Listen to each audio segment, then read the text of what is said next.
बैसाख शुक्ल तृतीया को अक्षय तृतीया कहा जाता है। उस दिन किए पुण्य का क्षय नहीं होता। भगवान के जो अंशावतार हैं, जो राम के पहले परशुराम हुए थे, उनका जन्म अक्षय तृतीया के दिन ही रेणुका के गर्भ से हुआ था। तो यह बहुत पावन तीर्थ है। लेकिन आज बड़े शर्म की बात है कि कुछ सोना चांदी बेचने वाले बड़े घरानों ने इसका स्वरूप बदल दिया।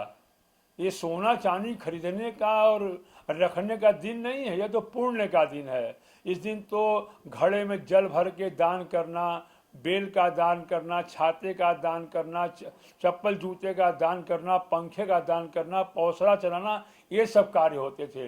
लेकिन व्यावसायिक घरानों की नज़र इस पर भी पड़ गई और इन्होंने इसको एक अच्छा व्यावसायिक केंद्र बना दिया अक्षय तृतीया को। नहीं, पहले आप अगर 20 साल पहले जाके इतिहास देखेंगे तो कोई सोना चांदी नहीं खरीदता था। इधर 20 वर्षों के अंदर ये व्यावसायिक घरानों की टेढ़ी नज़र पड़ गई और ये हमारा जो धार्मिक पर्व था ये व्यावसायिक पर्व बन गया। नहीं, वास्तव में अक्षय तृतीया पुण्य का दिन है। बद्रीनाथ के कपाट उस दिन खुलते हैं, अमरनाथ के कपाट खुलते हैं, नर नारायण भगवान जागते हैं। उसको व्यावसायिकों ने मिल करके कमाने का दिन बना दिया। यह कमाने का दिन नहीं है, ये पूजा पाठ धर्म करने का दिन है। सर्वोपरि ये भगवान विष्णु का विशेष महीना मधुसूदन मास है। भगवान विष्णु की आराधना करिए, ओम नमो भगवते वासुदेवाय का जप करिए, विष्णु सहस्त्र नाम का पाठ करिए, पुरुष सूक्त का पाठ करिए, गीता का पाठ करिए, आपको लाभ होगा। क्योंकि हम कुछ करते नहीं, बस कहते हैं हमें क्या करना है करें। विष्णु सहस्त्रनाम का पाठ करिए, 1000 भगवान का नाम लीजिए, तुलसी दल चढ़ाइए, भगवान को 1000 नामों से पुष्प चढ़ाइए, आपको लाभ होगा।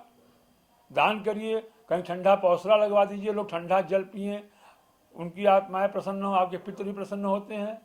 बहुत पुण्य पर्व है, लेकिन इसका स्वरूप बिगड़ने के कारण इसके पुण्य की ओर हम नहीं देखते। काशी में तो देखिए बहुत महत्व। हम तो बचपन से मैं देख रहा हूँ कि अक्षय तृतीया के दिन महिलाएं मिट्टी के घड़े में जल भर करके उस पर स्वस्तिक लगा करके नारा बांध के उसके ऊपर एक पात्र में मिट्टी के सतुआ रख करके, बेल रख करके और पंखा हाथ वाला दान करती थी। जगह जगह पौसरा चलता था, मीठा जल पिलाया जाता था। लेकिन आज तो केवल सोने चांदी की दुकानें सजाई जा रही हैं और सोना बिक रहा है और कुछ नहीं हो रहा है। सारे धर्म बंद हो गए हैं। पिपलाद तीर्थ है, पिप्पल मुनि का जो स्नान जो स्थान है, वहाँ पर भी स्नान करने का उस दिन बड़ा महत्व। उस दिन स्नान करके और घटदान का महत्व है।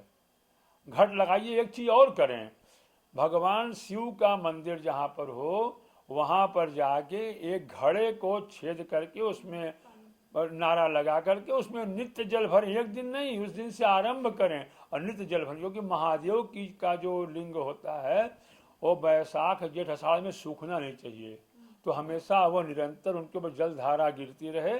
इसके लिए सब कार्य बैसाख में अक्षय तृतीया को आरंभ करें, जीवन सुखमय हो जाएगा। कितने दिनों तक करना है?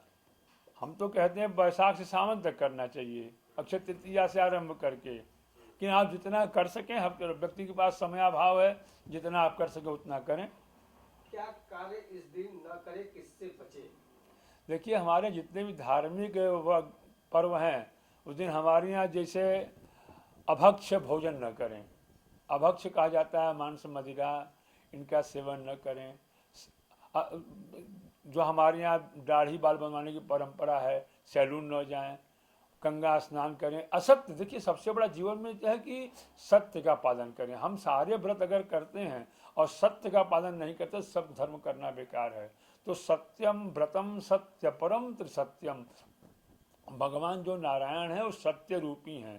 तो सब आप करें, लेकिन जीवन में सत्य अपनाइए, परोपकार करिए। क्योंकि मूल है कि आप परोपकार। आप कोई नंगा व्यक्ति जा रहा है, उसके पैर में जूता नहीं, उसका पैर जल रहा, उसको एक आप चप्पल दिलवा दीजिए, इससे बढ़िया क्या पुण्य है। कोई वृद्ध मिल रहा है, उसको पंखा नहीं, एक पंखा दिलवा दीजिए। किसी मंदिर में जहाँ पंखा न हो, भक्त बैठ के पाठ पूजा करते वहाँ पंखा लगवा दीजिए। सब कार्य करिए, इससे आपको पुण्य मिलेगा।